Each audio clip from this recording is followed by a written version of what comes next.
જુઓ, આ બીજો વિડીયો એટલા માટે બનાવું છું કે થોડો ખ્યાલ આવે અપરિપક્વ કેરી અને પરિપક્વ કેરીમાં. તો આ એક બીજો આંબો છે જેની ઉપર પણ કેરી સારી એવી દેખાઈ રહી છે. જુઓ, તો આ કેરીની બેગ જ્યારે મેં અત્યારે ખોલીને તો એની અંદર આપણને લાગે છે કે આ પરિપક્વ બિલકુલ નથી. કેમ કે જે પેલી કેરીની અંદર મેં તમને બતાવ્યું એ પ્રમાણે આ ડીચીની આજુબાજુ ખાડો પડી જવો જોઈએ, આ ફરતેની સપાટી ઉપસેલી હોવી જોઈએ, અને આ જે છાંટ એની ઉપર જે કુદરતી રીતે પડે છે એ જુઓ કે આ કોફી કલરની થઈ નથી, હજુ પણ વ્હાઈટ દાણા જેવા દેખાય છે. એનો મતલબ સમજી શકાય કે આ કેરી પરિપક્વ હજુ નથી, આ તોડવા માટે હજુ કેરી તૈયાર નથી. આ ભાગ થોડો ભરાઈ ગયેલો હોય એવું લાગે, પણ હજુ પણ અપરિપક્વ કેરીની પરિભાષામાં આવે છે. બરાબર.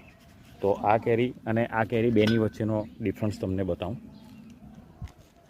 તો આ જુઓ, આ વચ્ચે ખાડો છે, આજુબાજુની સપાટી ઉપસી ગયેલી છે, અને આના જે દાણા મેં તમને કીધું એમ એની છાંટ જે છે એ વ્હાઈટ છે, જ્યારે આની અંદર તમે જુઓ આ કથ્થઈ કલરના છાંટ પડી ગઈ છે.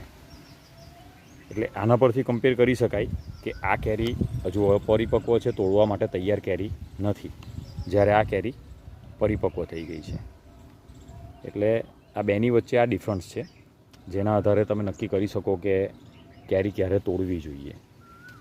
બરાબર છે. આ બેનો ડિફરન્સ બતાવવા માટે જ મેં આ વિડીયો ખાસ પાછો ઉતાર્યો છે કે તમે બતાવી શકો. અને બેગ આ પ્રકારની સારી ક્વોલિટીની વાપરવી.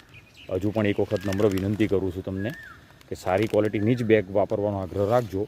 આવી ચાલુ બેગ વાપરવાનો કોઈ ફાયદો નથી, સસ્તી પડશે, પરંતુ મારે ત્યાં જોઈ શકાય છે કે એની ઉપર જુઓ ડાઘાઓ દેખાય છે અત્યારે પણ.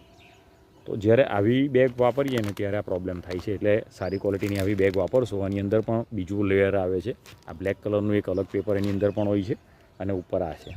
અને આનો આ વિડીયો આગળ પણ મેં બતાવ્યો હતો, તો વધારે સમય નથી લેવો.